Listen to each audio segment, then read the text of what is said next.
So here's the reason why it's really important that you love everything.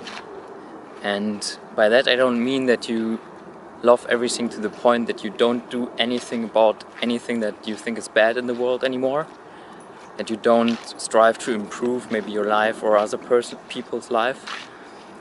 But it's very important because on your psychological level you are creating a division if you hate something. If you really truly hate something, you hate something about yourself. And that became very obvious to me when I just thought about this on the most rational level possible. Whatever you perceive as something bad that you really shut off from yourself and you say, this is not me, this is bad, I hate it, I don't want it in this world. What you are doing on a very basic level of your neurophysiology is you hate a part of yourself. I mean, think about it.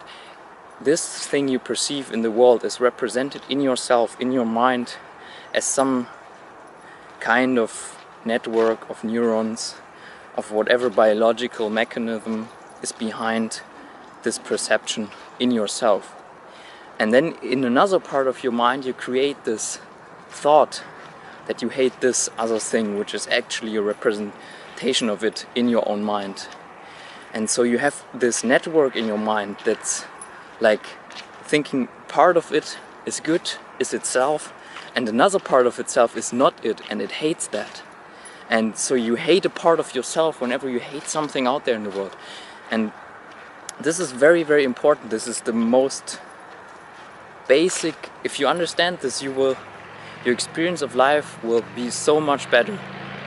It's not that you cannot see rationally your things and think about them and improve them, but for your own experience of the world is so important that you not deeply hate anything, because if you do that you misunderstand what you actually are. You misunderstand that whatever you perceive is you. You're not seeing anything out there in the world actually. You're seeing some part of yourself. Whatever colors you perceive, sounds, sights, and then also concepts of other people. Maybe you hate a person and you hate a concept about that person that you have in your mind, so you hate a part of yourself. And people, if they continually unconsciously do that and they are complaining about everything and hate everything, it creates a habit in itself. It creates a very, very strong neurological pathway that is shutting off parts of themselves and hating parts of themselves. And this is becomes very dysfunctional quickly if this is not realized. So love everything. Like, love everything because you understand it's you. And then you can, from that point of view, when you understand it doesn't matter at all to the world if you have these feelings of hate towards parts of it, then you can first of all step outside of the personal pain, step outside of your personal drama surrounding that situation, because you don't feel it anymore. You're not overly emotional about it. Not that you don't let emotions in, you actually, whenever you feel those emotions, you become very conscious about them. You feel that you have feelings of hate or anger or frustration about situations. You let them in very consciously. You recognize it's a part of you and that you love this. And also don't make the mistake of hating negative emotions. That's another part of you which you cannot hate. You have to love absolutely everything. And then you are free to really have a clear thought and a clear picture, or to develop a clear picture in yourself about this situation you're not happy about. And that will really allow you to make decisions on a whole nother level. And also in the process you feel so much happier because you don't hate yourself anymore. Really think about this. Does it make sense to hate yourself, to hate part of yourself, to create these divisions within yourself? Like, for example, There are a lot of airplanes here. There's just one there in the background. I know, maybe you can hear it, but oftentimes some days every 2 minutes you have an airplane flying over our house. And sometimes I forget this message which I'm telling you here right now. So this is also a reminder for myself. And I forget that the sound of the airplane, which is annoying me maybe every 2 minutes, and it's not a nice sound, and I get angry about it.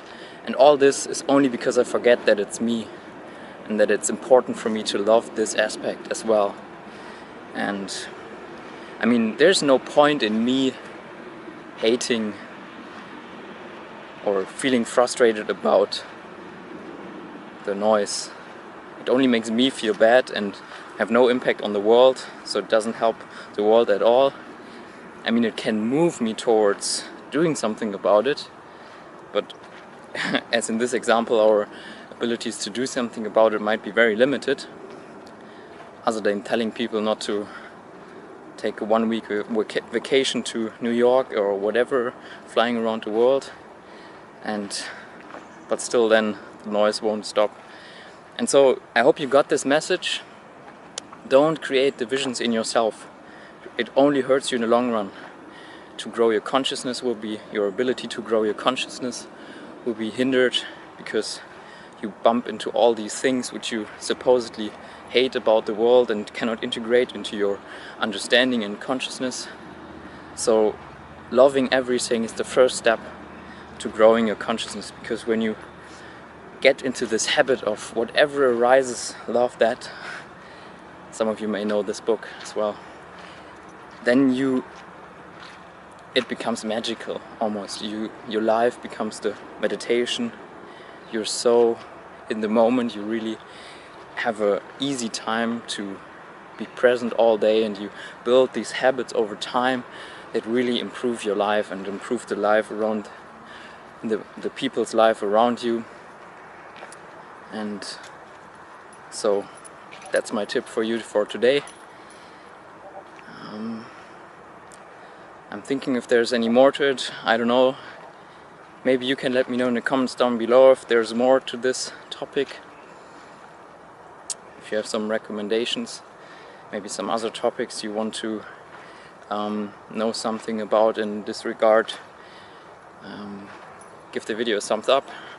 I would really appreciate it. And thank you. See you in the next video.